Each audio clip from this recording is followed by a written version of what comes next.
નમસ્કાર દર્શક મિત્રો, કૃષિ દર્શન ફોન ઇન લાઈવ કાર્યક્રમમાં આપ સર્વે મિત્રોનું અમે હાર્દિક સ્વાગત કરીએ છીએ। આજે અમે જે વિષય ઉપર ચર્ચા કરવા જઈ રહ્યા છીએ તે છે જમીનમાં રહેલી જીવાતોનું સંકલિત જીવાત વ્યવસ્થાપન। ખેડૂત મિત્રો, આપ સૌએ ચોમાસાની ઋતુને અનુલક્ષીને વાવણીનો પ્રારંભ તો કરી જ દીધો હશે અને ત્યારે વિવિધ પાકોના વાવેતરને ધ્યાનમાં રહીને અગાઉથી જીવાત વ્યવસ્થાપન કરવું આજે અનિવાર્ય બની રહ્યું છે। ત્યારે જમીનમાં રહેલી જીવાતોથી કેવા પ્રકારનું નુકસાન થાય છે, વિવિધ પાકોને અનુલક્ષીને તેના નિયંત્રણ માટે કેવા પ્રકારના પગલાં લેવા જોઈએ તે અંતર્ગત માર્ગદર્શન આપવા માટે અમારા ડીડી કિનારના સ્ટુડિયોમાં અત્રે પધાર્યા છે ડૉક્ટર મનોહરસિંહ બી ઝાલા સાહેબ। તેઓ મદદનીશ સંશોધન વૈજ્ઞાનિક તરીકે કૃષિ સંશોધન કેન્દ્ર આણંદ કૃષિ યુનિવર્સિટી સણસોલી ખાતે તેઓ ફરજ બજાવે છે। દર્શક મિત્રો, આપને આજના વિષય સંબંધિત પ્રશ્નો હોય તો તે ચોક્કસથી આવકાર્ય છે અને અમારા ફોન નંબર ખાસ નોંધી લેશો। અમારા ફોન નંબર છે 07926853814 07926853816। આપ જ્યારે પણ અમારી સાથે ફોન લાઈનથી જોડાઓ ત્યારે તમારા ટીવીનો વોલ્યુમ ખાસ ધીમો કરશો અને અમે ચોક્કસથી આપના પ્રશ્નોના ઉત્તર આપીશું। ત્યારે આવો આજના કાર્યક્રમનો પ્રારંભ કરીએ। નમસ્કાર ઝાલા સાહેબ, ડીડી કિનારના સ્ટુડિયો અને કૃષિ દર્શન ફોન ઇન લાઈવ કાર્યક્રમમાં આપનું હાર્દિક સ્વાગત કરીએ છીએ। આજનો વિષય ખેડૂત મિત્રો માટે ખૂબ મહત્વનો રહેશે અને આપણે વિવિધ પાકોને ધ્યાનમાં લઈને જમીનની અંદર જે જીવાતોનો ઉપદ્રવ થતો હોય છે તેના વિશે આપણે વાત કરવા જઈ રહ્યા છે। તો સૌથી પહેલો પ્રશ્ન એ થાય કે વિવિધ પ્રકારના પાકોને ધ્યાનમાં રાખીને અને સાથે સાથે વિવિધ પ્રકારની જે તે પાકને લગતી જીવાતો કેવા પ્રકારનું નુકસાન કરતી હોય છે અને કયા કયા પાકોને પણ તેનાથી નુકસાન થતું હોય છે, શું કહેશો એક નિષ્ણાત તરીકે?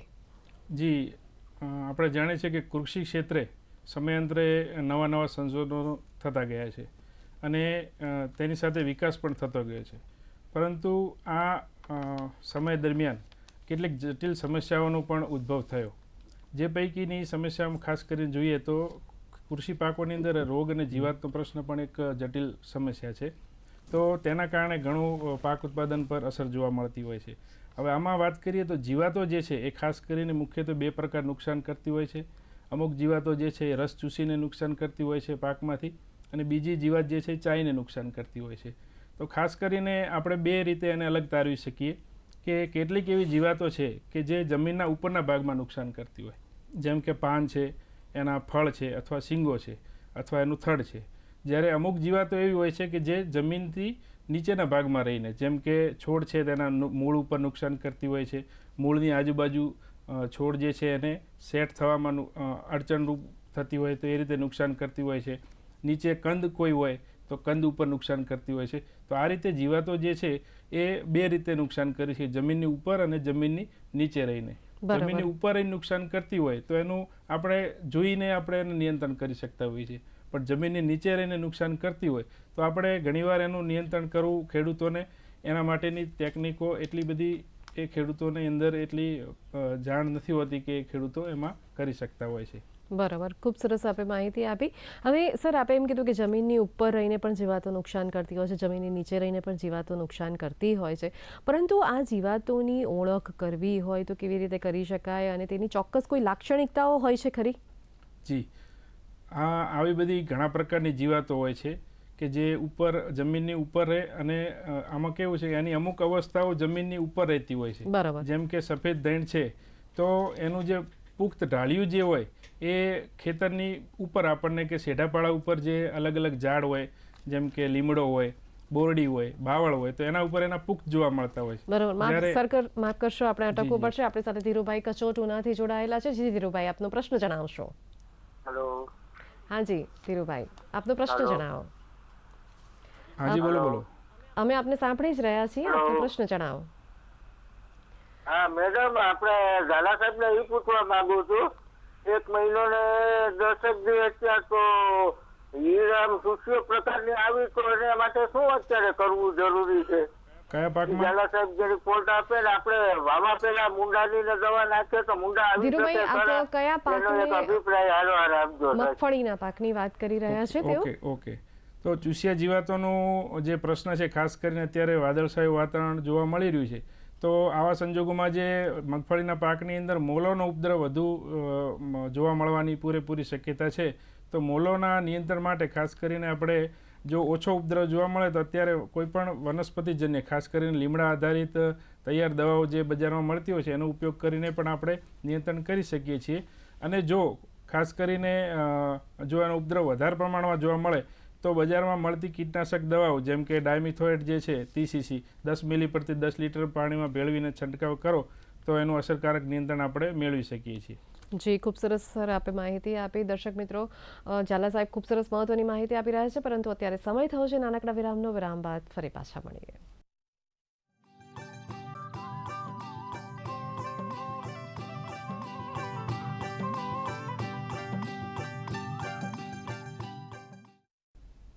દર્શક મિત્રો, વિરામ બાદ આપ સૌનું હાર્દિક સ્વાગત છે. આજનો વિષય છે જમીનમાં રહેલી જીવાતોનું સંકલિત વ્યવસ્થાપન. તે અંતર્ગત ઝાલા સાહેબ પાસેથી હજુ ઘણી બધી માહિતી મેળવવાની બાકી છે. ચર્ચાનો દોર આગળ વધારીએ. સર, આપે ખૂબ સરસ વાત કરી કે જે તે પાકને અનુલક્ષીને કે જીવાતોની લાક્ષણિકતાઓ કેવી હોય છે, અને હવે વધુ આગળ વાત કરી કે જમીનમાં રહીને નુકસાન કરતી જે જીવાતો હોય છે તે કયા કયા પાકોને નુકસાન કરતી હોય છે, પરંતુ અગાઉથી જ એ પાક સંરક્ષણ કરવા માટે કયા પ્રકારના અભિગમ અપનાવવા જોઈએ? જી ચોક્કસ. આપણે સામાન્ય રીતે ખેડૂતોની અંદર આપણે જોઈએ તો ડાયરેક્ટ રાસાયણિક પદ્ધતિ અપનાવવાનો અભિગમ વધારે પ્રચલિત છે. પણ જો કોઈ પણ જીવાતને આપણે વ્યવસ્થિત અને અસરકારક રીતે એનું જો નિયંત્રણ કરવું હોય તો સંકલિત જીવાત વ્યવસ્થાપનના વિવિધ અભિગમો આપણે અપનાવવા જરૂરી છે. જેમાં ખાસ કરીને આપણે આજના મુખ્ય વિષય વિશે વાત કરીએ તો જીવાતો જમીનની અંદર જ નુકસાન કરતી હોય તો એવી જીવાતો માટે આપણે શરૂઆતમાં જ્યારે જમીનની તૈયારી કરતા હોય તે સમયથી લઈ અને જ્યાં સુધી આપણે પાકને હાર્વેસ્ટિંગ ના કરીએ ત્યાં સુધી આપણે પૂરેપૂરી તકેદારી રાખવી જોઈએ. જેમ કે જમીનની તૈયારી કરતી વખતે આપણે ઊંડી ખેડ કરવામાં આવે તો જીવાતો જે છે એના જે કોસેટા હોય છે અથવા એની ઈયળ અવસ્થાઓ હોય છે એ જમીનમાં રહેતી હોય, એના ઈંડા જમીનમાં હોય તો અથવા કૃમિ જમીનમાં હોય તો આવી રીતે ઊંડી ખેડ જો ઉનાળામાં કરવામાં આવે તો આ જે કોસેટા છે અથવા ઈયળો અથવા ઈંડા જે છે બહાર આવે અને સૂર્યતાપમાં એનું જે મરી જતા હોય છે અથવા એને પરભક્ષીઓ અથવા જે પક્ષીઓ જે હોય ખાસ કરીને એના ઉપર ભક્ષણ કરતા હોય છે. અને આ રીતે આપણે શરૂઆતમાં જમીનની તૈયારી કરીને આપણે આ રીતે નિયંત્રણ કરી શકીએ. બીજું કે વાવેતરનો સમય એ ખૂબ જ અગત્યનો હોય છે. ઘણા પાકોની અંદર મોડી વાવણી કરવામાં આવે તો કેટલીક જીવાતો જે છે એ સમય દરમિયાન વધારે નુકસાન કરતી હોય છે, અને અમુક પાકોની અંદર વહેલી વાવણી જેમ કે ખાસ કરીને ડાંગર છે તો ડાંગરની અંદર આપણે ગાભમારાની ઈયળનો પ્રશ્ન જોવા મળતો હોય છે. તો એના નિયંત્રણ માટે આપણે જુલાઈ મહિનાના પહેલા જ અઠવાડિયામાં જો ફેરરોપણી કરવામાં આવે તો ગાભમારાની ઈયળનો પ્રશ્ન ઓછો જોવા મળતો હોય છે. એવી જ રીતે જેમ કે દિવેલા છે તો દિવેલાના પાકની અંદર જો 15 ઓગસ્ટ આજુબાજુ વાવેતર કરવામાં આવે તો ઘોડિયા ઈયળનો જે પ્રશ્ન છે એ આપણને અમુક અંશે આપણે એનો પ્રશ્ન મોટા ભાગે નિવારી શકતા હોઈએ છીએ. એ જ રીતે પાકની ફેરબદલી એ પણ એક માફ કરશો સાહેબ, આપણે અટકવું પડશે. આપણી સાથે અન્ય કોલર મિત્ર જોડાયેલા છે. અત્યારે આપણી સાથે દેવજીભાઈ રાજપૂત દિયોદરથી બોલી રહ્યા છે. જી દેવજીભાઈ, આપનો પ્રશ્ન જણાવો. બેન નમસ્કાર. નમસ્કાર, આપનો પ્રશ્ન જણાવશો. હા બેન, અમારા જમીનમાં ઉધીનો છે પરમાણુ વધારે, એનો કોઈ દવાઈની બીજી શું આવે?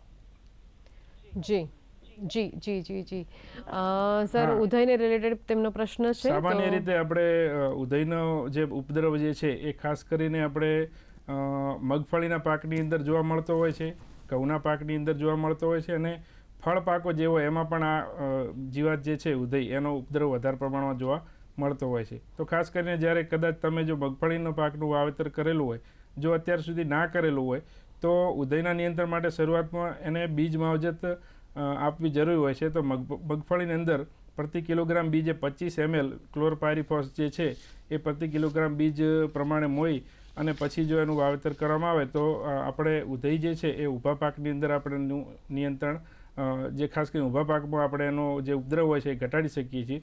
અને જ્યારે ખેતરની અંદર આપણને ઉધઈનો પ્રશ્ન જોવા મળતો હોય ત્યારે આ જ ક્લોરપાયરીફોસ દવા જે છે એ આપણે 2.5 લીટર પ્રમાણે કાં તો ટીપે ટીપે આપી શકીએ અથવા 100 કિલોગ્રામ રેતી અને 5 લીટર પાણી સાથે આ 2.5 લીટર દવા મિક્સ કરી અને એને બ્રોડકાસ્ટિંગ કરીને અને હલકું પિયત આપીને પણ ઉધઈનું આપણે આ રીતે સારું એવું નિયંત્રણ મગફળીના પાકની અંદર કરી શકીએ છીએ.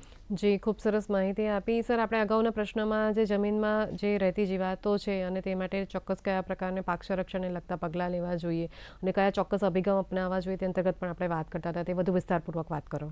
ઓકે, એમાં આપણે આગળ જમીનની તૈયારી અને વાવેતર સમય વિશે જોયું તો અગત્યનો એક બીજો અભિગમ છે આંતરપાક.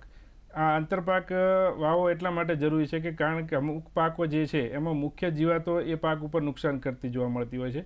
તો આંતરપાક જો આપણે લઈએ તો એ આંતરપાક એવો હોય કે જે એ જ પાકની અંદર વધારે નુકસાન કરતી જીવાત એમાં પણ અટેક કરતી હોય.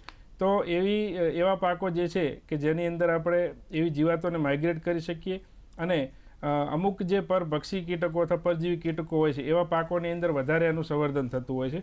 તો એવી રીતે એવા પાકો જો આપણે વાવેતર કરવામાં આવે તો પણ આપણે જીવાતોનું સારું નિયંત્રણ કરી શકીએ. દાખલા તરીકે ટામેટાનો પાક છે તો ટામેટામાં જે લીલી ઈયળનો પ્રશ્ન જોવા મળતો હોય છે તો એની ફરતે અને એની 10 હાર વચ્ચે એક હાર આપણે હજારી ગોટાની વાવીએ એટલે કે મેરીગોલ્ડની, તો આ ઈયળો જે છે ખાસ કરીને જે હેલિકોર્પા આર્મિજર ફૂદી એના ઉપર ઈંડા મૂકે અને આપણે એનો એ રીતે નાશ કરી શકતા હોઈએ છીએ. એવી રીતે દિવેલાના પાકની અંદર જો કપાસની એક હાર અથવા કપાસના પાકની અંદર દિવેલાની 10 હાર પછી એક હાર જો કરવામાં આવે તો જે પ્રોડેની અથવા સ્પોડોપ્ટેરાનો પ્રશ્ન આપણે અટકવું પડશે. આપણી સાથે કોલર મિત્રો જોડાયેલા છે. આપણી સાથે પ્રાંતિજથી ગોરધનભાઈ પટેલ બોલી રહ્યા છે. જી ગોરધનભાઈ, આપનો પ્રશ્ન જણાવશો. ગોરધનભાઈ, અમે આપને સાંભળી જ રહ્યા છીએ, આપનો પ્રશ્ન જણાવો. હા, હેલો. જી હા જી, આપનો પ્રશ્ન જણાવો. હા, હેલો. હા નમસ્કાર. હા. આપનો આપણે મગફળીનું વાવેતર કરીએ છીએ, એમાં મૂંડાની તકલીફ વધારે છે એના માટે. નમસ્કાર. ઓકે. જી ચોક્કસથી આપના પ્રશ્નનું સમાધાન લાવીએ.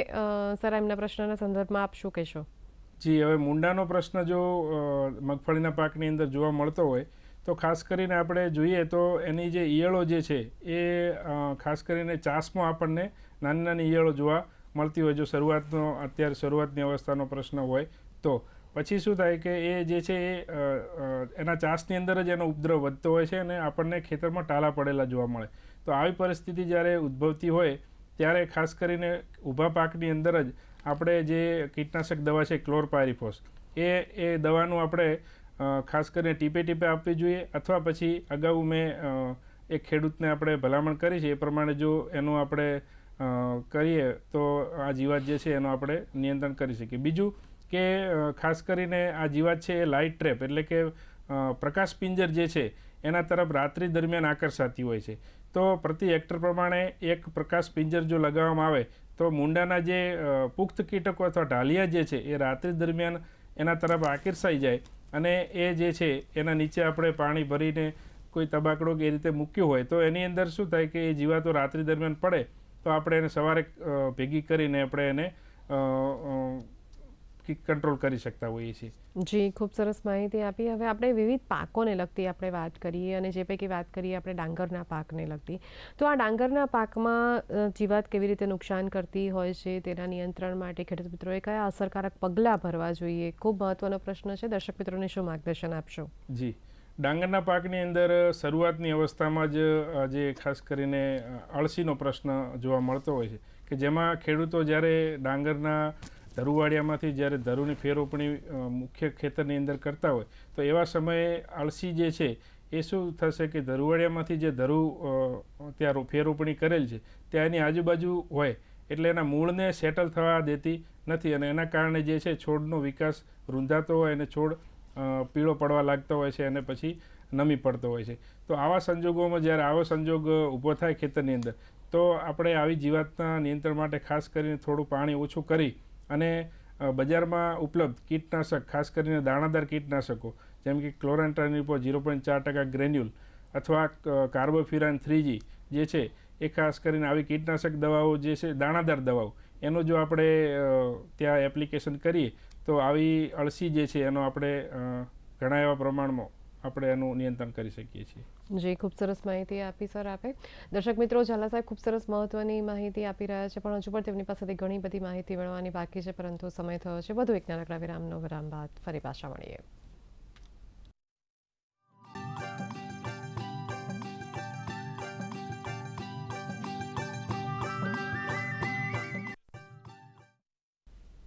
દર્શક મિત્રો, વિરામ બાદ આપ સૌનું હાર્દિક સ્વાગત છે. આજનો વિષય છે જમીનમાં રહેલી જીવાતોનું સંકલિત જીવાત વ્યવસ્થાપન.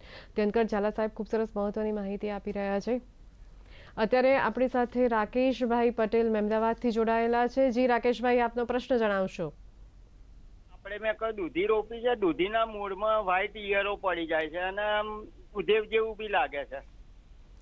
જી, ચોક્કસથી આપના પ્રશ્નનું સમાધાન લાવીએ. સર, એમણે દૂધીના પાકનું વાવેતર કરેલું છે અને એમાં જે જીવાતનો ઉપદ્રવ જોવા મળે છે તે માટે શું કરવું જોઈએ? ઓકે.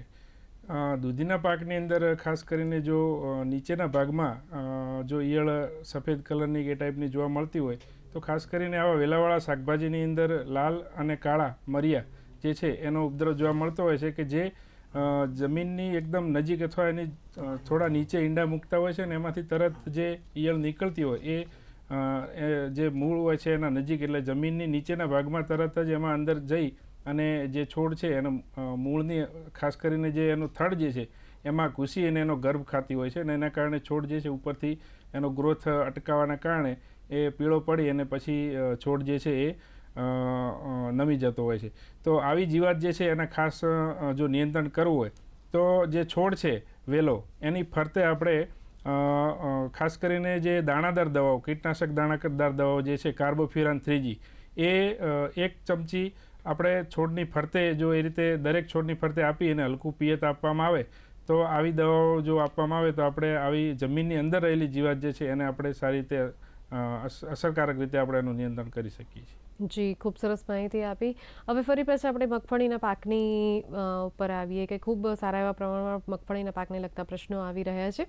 તો મગફળીના પાકની વાત કરીએ તો જમીનની અંદર રહીને જે જીવાત નુકસાન કરતી હોય છે તે જીવાત કઈ કઈ છે અને આ નુકસાન કરતી જીવાતોને કેવી રીતે અલગ તારવી શકાય, એક નિષ્ણાત તરીકે આપ શું કહેશો?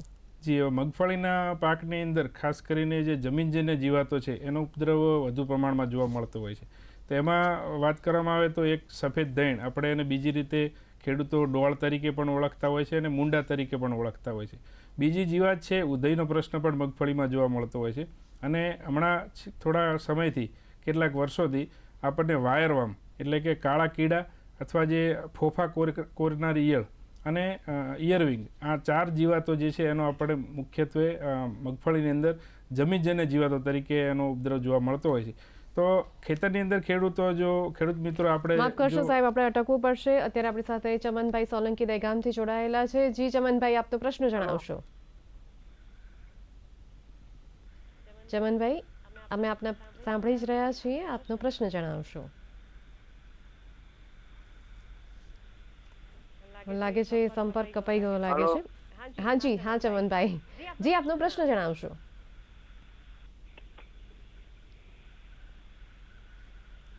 ચમનભાઈ, આપનો વિષય સંબંધિત પ્રશ્નો હોય તો તે ચોક્કસથી આવકાર્ય છે. લાગે છે સંપર્ક કપાઈ ગયો લાગે છે.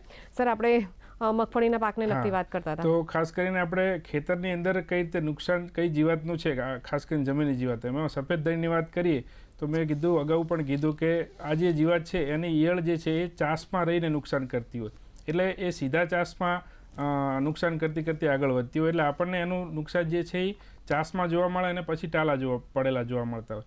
જ્યારે ઉધઈ જે છે એનું ખેતરની અંદર આપણને કેટલાક ભાગની અંદર સ્પોટમાં જોવા મળતું હોય છે, તો એ સ્પોટમાં નુકસાન કરતી હોય છે. ત્રીજી જીવાત જે છે વાયરવર્મ એટલે કે કાળા કીડા અથવા જે ફોફા કોરનારી ઈયળ, તો એ જે જમીનની અંદર ફોફા હોય એના ઉપર નુકસાન અર્જણભાઈ કરતી હોય સોલંકી છે. આપણી સાથે જોડાયેલા છે. જી અર્જણભાઈ, આપનો પ્રશ્ન જણાવશો. અર્જણભાઈ, અમે આપને સાંભળી રહ્યા છીએ, આપનો પ્રશ્ન જણાવશો. મગફળીમાં સફેદ ફૂગ આવી જાય છે. બરાબર. જી, ચોક્કસથી આપના પ્રશ્નનો ઉત્તર આપીએ કે અર્જણભાઈના મગફળીનું વાવેતર કરેલું છે અને તેમાં સફેદ ફૂગ આવી ગઈ છે. બરાબર છે. એટલે શરૂઆતની અવસ્થાની અંદર ખાસ કરીને મગફળીની અંદર આ સફેદ ફૂગનો પ્રશ્ન ઘણી જગ્યાએ જોવા મળતો હોય. જ્યારે વાતાવરણમાં એકદમ ભેજનું પ્રમાણ હોય ત્યારે આ સફેદ ફૂગ જે છે એ ખાસ કરીને જોવા મળતી હોય છે. તો આવા સમયે ખાસ કરીને આપણે કોઈ બાયોપેસ્ટિસાઇડનો ઉપયોગ અથવા પછી એના માટેની જે ભલામણ કરેલી ફંજીસાઇડો જે છે એનો આપણે જો છંટકાવ કરવામાં આવે તો આવી ફૂગ જે છે એનો આપણે અસરકારક નિયંત્રણ મેળવી શકીએ છીએ. સર, આજના વિષયના સંદર્ભમાં અમારા દર્શક મિત્રોને કોઈ ચોક્કસ સંદેશો આપવો હોય તો ટૂંકમાં શું આપશો? ખેડૂત મિત્રો, આજે જમીનજન્ય જીવાતો જે હોય છે એ ખાસ કરીને આપણે જોઈ શકતા નથી અને જમીનમાં રહીને નુકસાન કરતી હોય છે. તો આવી જીવાતોનું આપણે જ્યારે નિયંત્રણ કરવું હોય તો સંકલિત જીવાત વ્યવસ્થાપનના બધા આયામોને આપણે સમયસર આપણે એને અપનાવવા જોઈએ, તો જ આવી જીવાતોને આપણે કંટ્રોલ કરી શકીએ છીએ. એટલે માટે ખેડૂતો આપણે જે એક કહેવત છે કે જે સમયને સાચવે તો સમય એને પણ સાચવે છે, માટે ખેતીની અંદર, કૃષિની અંદર આપણે જો સમયને સાચવી લઈશું તો સમય પણ આપણને સાચવી લે છે. એ જ અભિલાષા સાથે ધન્યવાદ. એટલે ખૂબ સરસ આપે સર માહિતી આપી. દર્શક મિત્રોને ચોક્કસથી ઉપયોગી સાબિત થશે.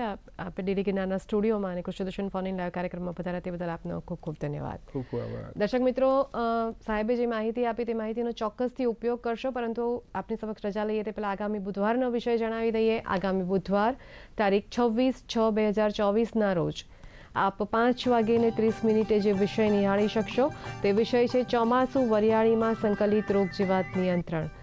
ફરીથી એક વખત વિષય નોંધી લેશો. આગામી બુધવારનો વિષય છે ચોમાસું વરિયાળીમાં સંકલિત રોગ જીવાત નિયંત્રણ. દર્શક મિત્રો, ફરી મળીશું એક નવા વિષય, નવી માહિતી અને નવા નિષ્ણાતની સાથે. ત્યાં સુધી પાયલને રજા આપશો. નમસ્કાર.